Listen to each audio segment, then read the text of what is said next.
साहित्य प्रेमियों, आज हम लेकर आए हैं मुंशी प्रेमचंद जी की लिखी कहानी धर्म संकट।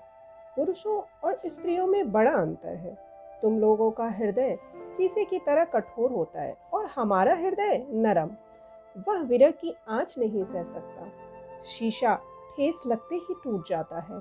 नरम वस्तुओं में लचक होती है। चलो बातें न बनाओ, दिन भर तुम्हारी राह देखूं, रात भर घड़ी की सुइयां, तब कहीं आपके दर्शन होते हैं। मैं तो सदैव तुम्हें अपने हृदय मंदिर में छिपाए रखता हूँ। ठीक बतलाओ, कब आओगे? 11 बजे, परंतु पिछला दरवाजा खुला रखना।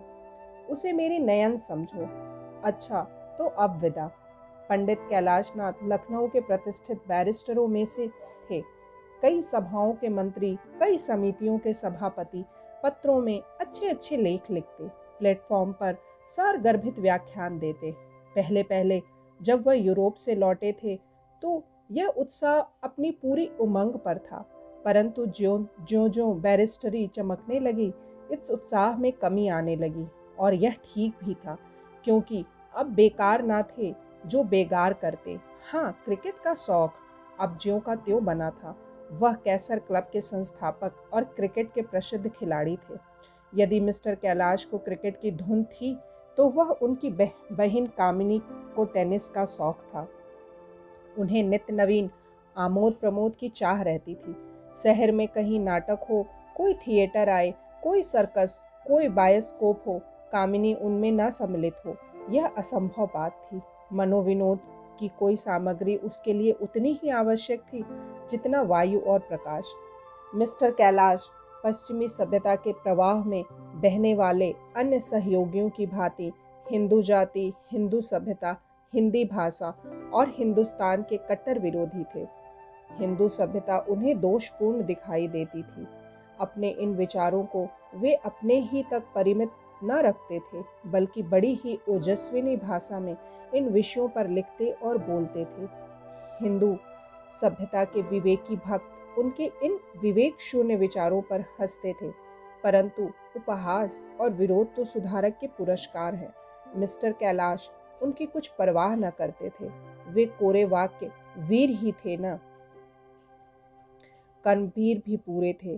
कामिनी की स्वतंत्रता उनके विचारों का प्रत्यक्ष स्वरूप थी। सौभाग्यवश कामिनी के पति गोपाल नारायण भी इन्हीं विचारों में रंगे हुए थे। वे साल भर से अमेरिका में विद्याध्ययन करते थे। कामिनी भाई और पति के उपदेशों से पूरा पूरा लाभ उठाने में कमी न करती थी। लखनऊ में अल्फ्रेड थिएटर कंपनी आई हुई थी। शहर में जहाँ देखिए उसी तमाशे की चर्चा थी। कामिनी की रातें बड़े आनंद से कटती थीं। रात भर थिएटर देखती, दिन को कुछ सोती और कुछ देर वही थिएटर के गीत अलापती। सौंदर्य और प्रीति के नवरमणीय संसार में रमण करती थी, जहाँ का दुख और क्लेश भी इस संसार के सुख और आनंद से बढ़कर मोददायी है। यहाँ तक कि 3 महीने बीत गए। प्रणय की नित्य नई मनोहर शिक्षा और प्रेम के आनंद में आलाप विलाप का हृदय पर कुछ न कुछ असर होना चाहिए था। सो भी इस चढ़ती जवानी में वह असर हुआ। इसका श्री गणेश उसी तरह हुआ जैसा कि बहुधा हुआ करता है। थिएटर हॉल में एक सुधरे सजीले युवक की आंखें कामिनी की ओर उठने लगीं। वह रूपवती और चंचला थी, अतएव पहले उसे चितवन में किसी रहस्य का ज्ञान न हुआ। नेत्रों का सुंदरता से बड़ा घना संबंध है। घूरना पुरुष का और लजाना स्त्री का स्वभाव है। कुछ दिनों के बाद कामिनी को इस चितवन में कुछ गुप्त भाव झलकने लगे। मंत्र अपना काम करने लगा।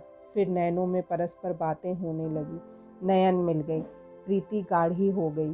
कामिनी एक दिन के लिए भी यदि किसी दूसरे उत्सव में चली जाती तो वहाँ उसका मन न लगता, जी उचटने लगता, आंखें किसी को ढूंढा करती। अंत में लज्जा का बांध टूट गया। हृदय के विचार स्वरूपवान हुए। मौन का ताला टूटा। प्रेमालाप होने लगा। पद्य के बाद गद्य की बारी आई और फिर दोनों मिलन मंदिर के द्वार पर आ पहुँचे। इसके पश्चात जो कुछ हुआ उसकी झलक हम पहले ही देख चुके हैं। इस नवयुवक का नाम रूपचंद था। पंजाब का रहने वाला, संस्कृत का शास्त्री, हिंदी साहित्य का पूर्ण पंडित, अंग्रेजी का एमए, लखनऊ की एक बड़ी लोहे के कारखाने का मैनेजर था। घर में रूपवती स्त्री, 2 प्यारे बच्चे थे। अपने साथियों में सदाचरण के लिए प्रसिद्ध था।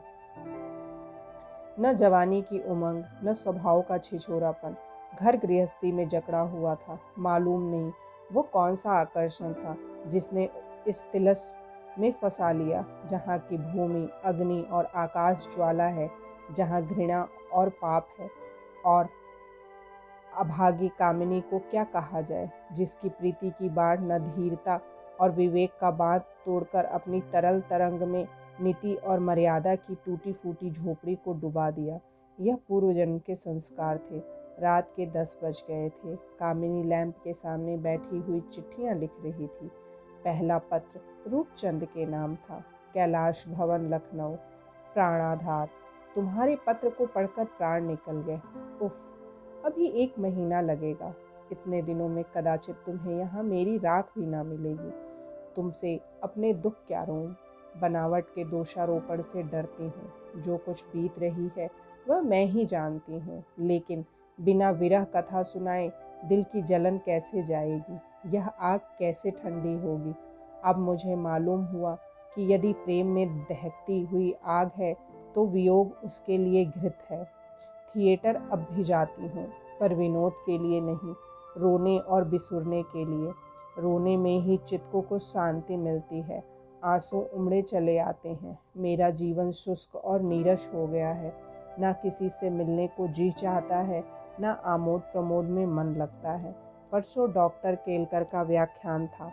भाई साहब ने बहुत आग्रह किया, पर मैं न जा सकी। प्यारे, मौत से पहले मत मारो। आनंद के गिने गिनाए क्षणों में वियोग का दुख मत दो। आओ, यथासाध्य शीघ्र आओ और गले लगकर मेरे हृदय का ताप बुझाओ। अन्यथा आश्चर्य नहीं कि विरह का यह अथाह सागर मुझे निगल जाए। तुम्हारी कामिनी। इसके बाद कामिनी ने दूसरा पत्र पति को लिखा। माय डियर गोपाल, अब तक तुम्हारे 2 पत्र आए, परंतु खेद है मैं उनका उत्तर न दे सकी। 2 सप्ताह से सिर में पीड़ा से असह्य वेदना सह रही हूँ। किसी भांति चित्त को शांति नहीं मिलती है, पर अब कुछ स्वस्थ हूँ। कुछ चिंता मत करना। तुमने जो नाटक भेजे उनके लिए हार्दिक धन्यवाद देती हूँ। स्वस्थ हो जाने पर पढ़ना आरंभ करूँगी। तुम वहाँ के मनोहर दृश्यों का वर्णन मत किया करो। मुझे तुम पर ईर्ष्या होती है। यदि मैं आग्रह करूँ तो भाई साहब वहाँ तक पहुँचा तो देंगे, परंतु इनके खर्चे इतने अधिक हैं कि इनसे नियमित रूप से सहाय मिलना कठिन है, और इस समय तुम पर भार देना भी कठिन है। ईश्वर चाहेगा तो वह दिन शीघ्र देखने में आएगा जब मैं तुम्हारे साथ आनंद पूर्वक वहाँ की सैर करूँगी। मैं इस समय तुम्हें कोई कष्ट देना नहीं चाहती। आशा है तुम सकुशल होगे। तुम्हारी कामिनी। लखनऊ के सेशन जज के इजलास में बड़ी भीड़ थी। अदालत के कमरे ठसाठस भर गए थे।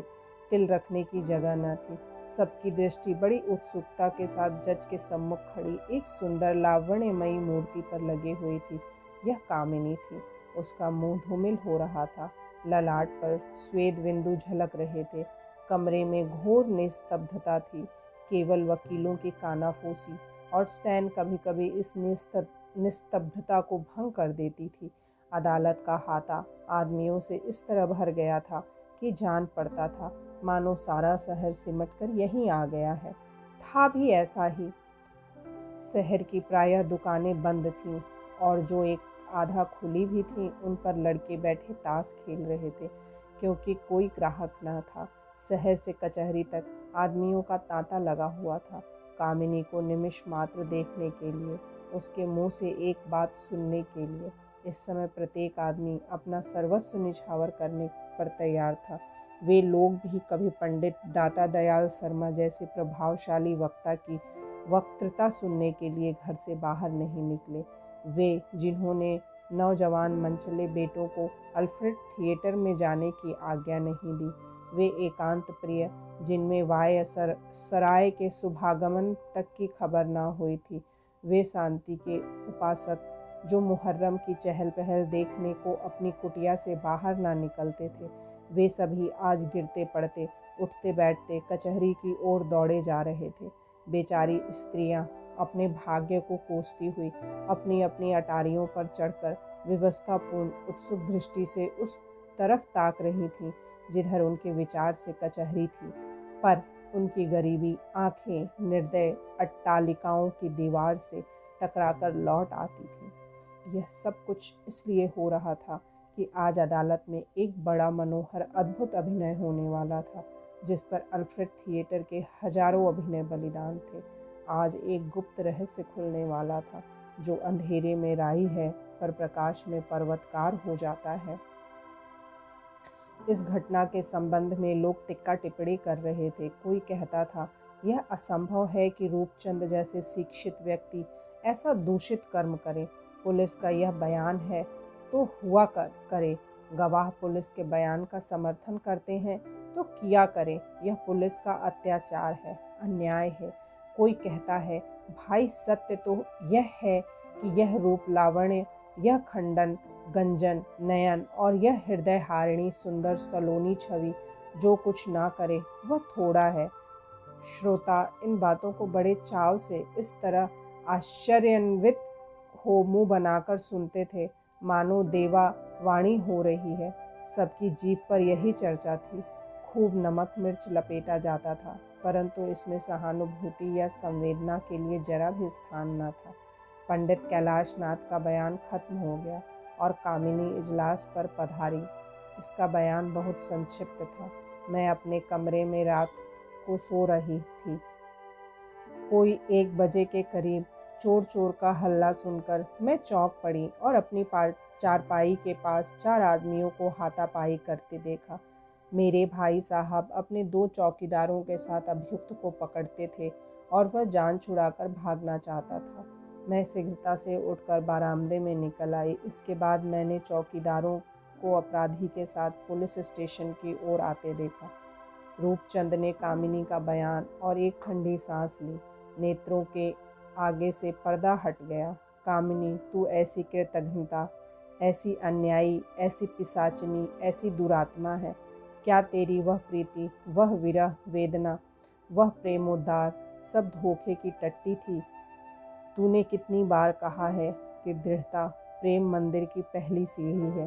तूने कितनी बार नैनों में आंसू भरकर इसी गोद में मुंह छिपाकर मुझसे कहा है कि मैं तुम्हारी हो गई, मेरी लाज अब तुम्हारे हाथ में है। परंतु हाय, आज प्रेम परीक्षा के समय तेरी वह सब बातें खोटी उतरी।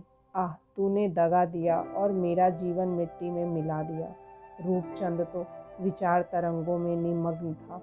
उसके वकील ने कामिनी से जिरह करनी प्रारंभ की। वकील, क्या तुम सत्यनिष्ठा के साथ कह सकती हो कि रूपचंद तुम्हारे मकान पर अक्सर नहीं जाया करता था?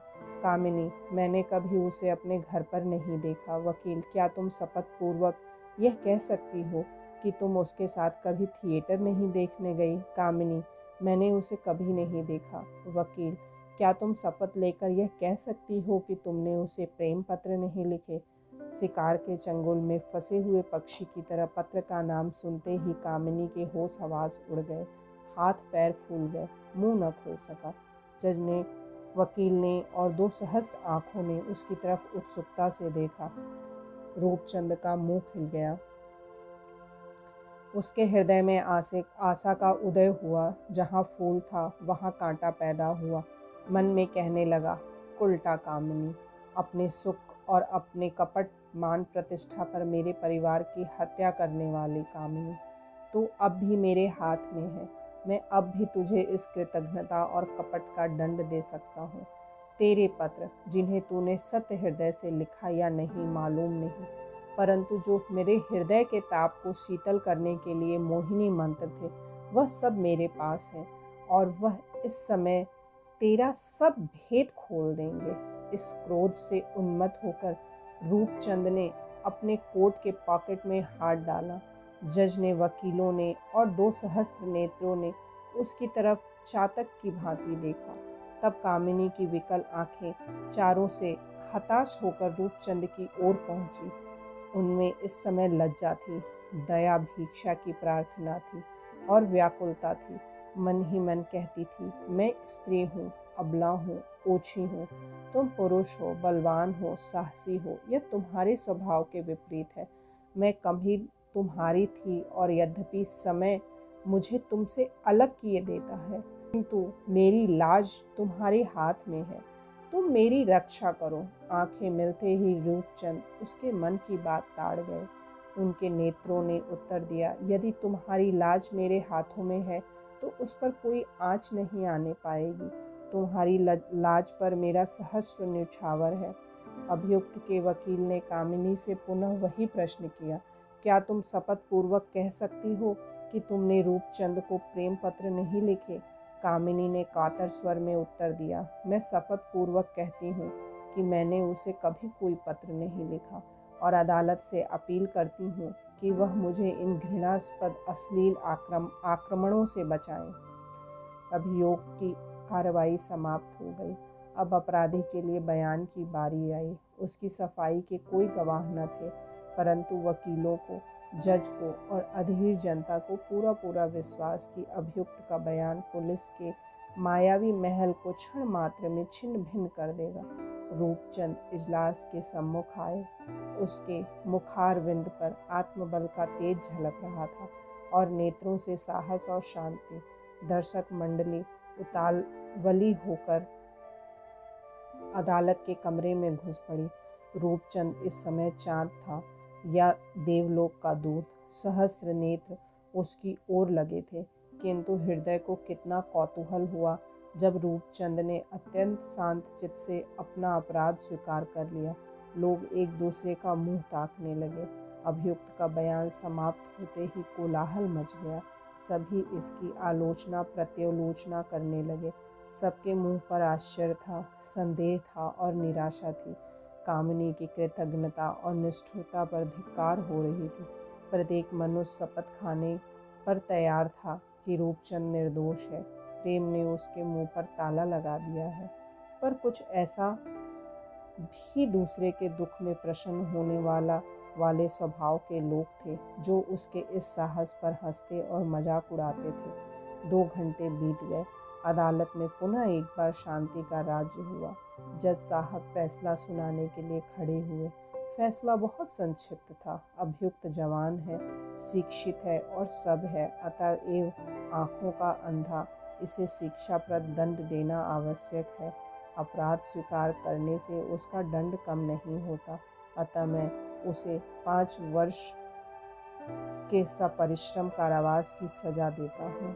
2000 मनुष्यों ने हृदय थाम कर फैसला सुना।